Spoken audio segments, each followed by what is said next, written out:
Live from our studios at One Television Plaza, this is your Mid-Ohio Valley Afternoon Brief.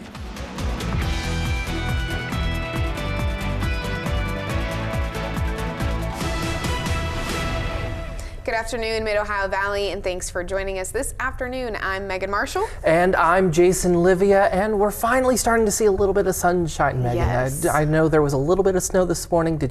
Were you out in it at all? I looked out my window before I left, and I just saw it coming down. I was like, where did this come from? Well, I think it came down a little bit more than I expected last night, but by the time that I had even looked out my window, there was nothing on the ground. Yeah, so, it wasn't really sticking, no, but it looked like it was coming down. It barely got below freezing, and that was right around or just after the snow started, and we're already back up into the upper 30s to low 40s. In fact, it's a little bit warmer, and there's a little bit of sun. But before I get to what we've got right now, we do have a first alert weather day that was declared a little bit earlier today for Monday, as the risk of accumulating snow has been increasing over the morning and from last night. That could cause some slick roads for that morning commute. I'll have more a little bit on that later, but just a minute ago we were able to see a decent amount of sunshine on the Jandil's camera. 41 degrees right now. We are warming up a little bit quicker now that we have some of that sunshine in the areas to our west that's already seen some of that sunshine already in those mid 40s, and we won't be that far behind them. We are still expecting to get up into the mid 40s through the rest of the day today before falling back below freezing overnight tonight. But the next couple of days will at the very least be on the dry side, with temperatures even getting up to the upper 50s to low 60s both Friday and Saturday. But I'll have a little bit of a closer look at what we're looking at Monday or later on. So that's kind of what we're looking at right now, Megan. Yeah, well, thanks for that weather report. Of course. I know I'm looking forward to Saturday sun. Oh, I am too. I plan on going hiking again like I did a couple weeks ago. But this time, there shouldn't be 5 inches of snow impeding my every step for about 3 miles. Yeah. So maybe there'll be a bit less snow this time out there. And more to look at too, nature-wise. Exactly. Yeah. Although I really like the frozen waterfalls that were out there, or the frozen little water drips that were out there that I kind of shared a couple weeks ago. Those were quite nice. Those are cool. I love seeing that kind of stuff. Well, taking a look at some of our local news, the Wood County Commission met Thursday morning to hear about activities and special events being held across the county to celebrate America 250. Many local organizations, such as the Wood County Historical Society, Daughters of American Pioneers, and WVUP, will be holding events to celebrate America's 250th birthday. The city of Parkersburg and downtown PKB are planning a, quote, major July 4th event at Bicentennial Park, end quote. And the Actors Guild of Parkersburg will present the play 1776, July 3rd. That's pretty exciting. Mm-hmm. Yeah, I'm a big theater fan. I don't know about you. Oh, I definitely am. Yeah, it's very cool. Well, and other activities also include a Declaration of Independence, which will, quote, move throughout the community during 2026 and allow residents to join with the Founding Fathers by signing it, end quote. Senta Gowdy is the director of the Center for Civic Engagement at WVUP. She says talks about this year's events have been underway since last fall.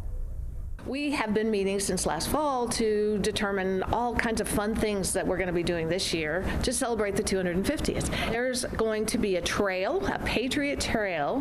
We're going to put it in a brochure, and you can visit spots all over the county where a Revolutionary War soldiers are buried, where our founders visited, because George Washington really did sleep here, and we have several tributes and memorials to George all over this area.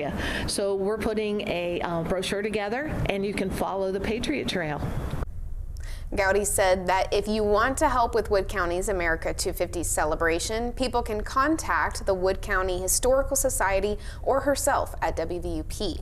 A full list of organizations and planned activities can be found on our website at WTAP.com. Megan, the hiker in me is seeing Patriot Trail, and even though it's not going to be exactly what I think, it does still look like fun to at least walk around if there is some walkable parts of it, kind of looking at a bit of history. Because while I'm definitely a science person, I do like history quite a lot too. Yeah, I've learned that I like history when it's like interactive. So like textbook is very hard for me to engage with, but like a walking trail with history along the way, I'm like, that's pretty cool. I'm a visual and tactile learner, so if there's something that I can do with my hands or like hold something in my hands and read at the same time while walking, that helps a lot more. That's and cool. That's just kind of how it's been my whole life. Yeah. So hey, it's good that we know that, right? Exactly. Absolutely. Well, at Tuesday night's meeting, the Parkersburg City Council announced that they are reopening public forum. This will allow members of the community to address concerns outside of the agenda items. According to Council President Andrew Borkowski, over the course of the last year, the public has asked Council to reopen public forum. Members of Council have also advocated for the open forum. Borkowski says this has been a long time coming. I think is exciting for the members of the community and also City Council to have some improved engagement, and just to reiterate that it was difficult and a lengthy process to get us to where we are today, and we just asked for participation from the public, but also to conduct themselves in a professional manner. Residents participating in public forum will each get 3 minutes of speaking time. Borkowski says that is the council rule. However, they have the ability to vote on extending the time if the council wishes.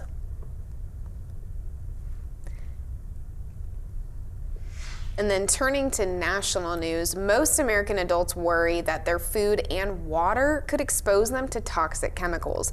That's according to a new survey of 5,000 adults from the Pew Charitable Trust. About 5 in 6 respondents said they'd like the government to do more to protect them. That desire crosses party lines and age ranges. The survey is part of Pew's new Safer Chemicals project. Yeah, chemicals in food, that is not fun. No, not usually. I mean, it's been around for at least probably both of our lives for a while, but yeah. Makes me think of like the microplastics people talk about, like how much plastic we use. It's like the little micro ones in our blood. I'm like, I think so I saw something about. like a year or two ago where everyone's got microplastics in them now, and it's almost completely unavoidable at this point. So I'm like, well, I'm already at that point, so yeah, do what you can to limit. Now that we know, but yeah, it's crazy. Well, after the break, we'll be coming back with more of what we're looking at later this afternoon, and I'll have your full forecast next.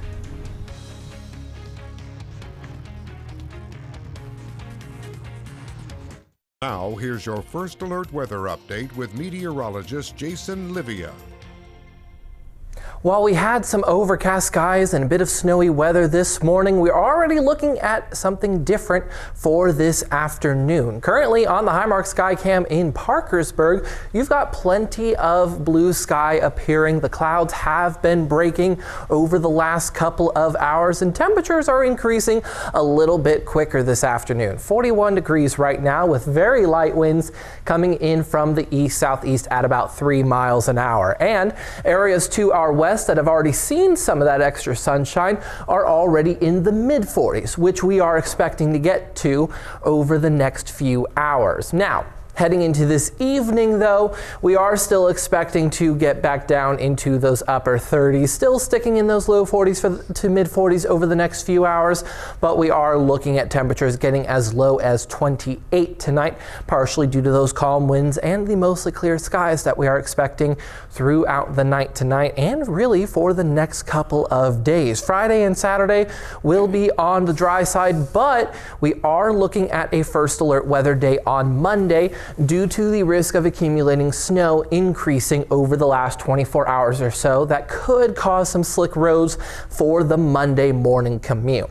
Now, we are also overall just looking at a pretty wet first half of next week, at least Monday and into Tuesday, possibly even into Wednesday and even into Thursday as well. But what are we looking at? Well, Specifically for Monday, that answer is possibly a decent amount of accumulating snow. Both the GFS and the Euro models are showing that snow in the area. Mostly snow on the day Monday, but warmer temperatures coming in Monday night through Tuesday, turning any extra precipitation that comes in throughout the day on Tuesday into rain, and that does look to last into Wednesday, possibly even as far as into Thursday as well. And the European model is saying some overall similar things, but maybe a little bit less snow for the Mid-Ohio Valley on Monday throughout the afternoon before it turns into rain.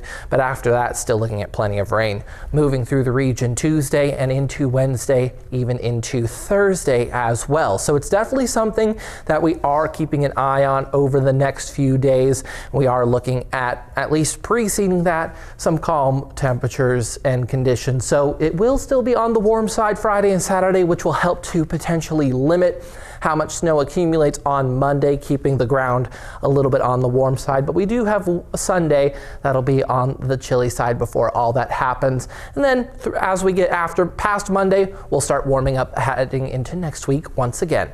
Back to you, Megan. Thanks, Jason.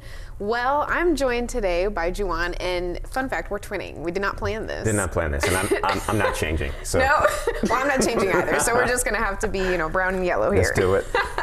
Well, Juwan joins me in studio right now to share what kind of stories we've got in the cannon today. So what do we got, Juwan? Yeah, first up, Cassidy Fury went out and spoke with the Latrobe Street Mission. Sorry. Mm-hmm. She interviewed the CEO, and they're talking about the journey from homelessness to getting rehabilitated. Wow. Mm-hmm. So there you go through and talk about the different resources that are available to people, getting government resources, finding a home, rehab if there's any substance abuse there. So we got that to look forward to later on today.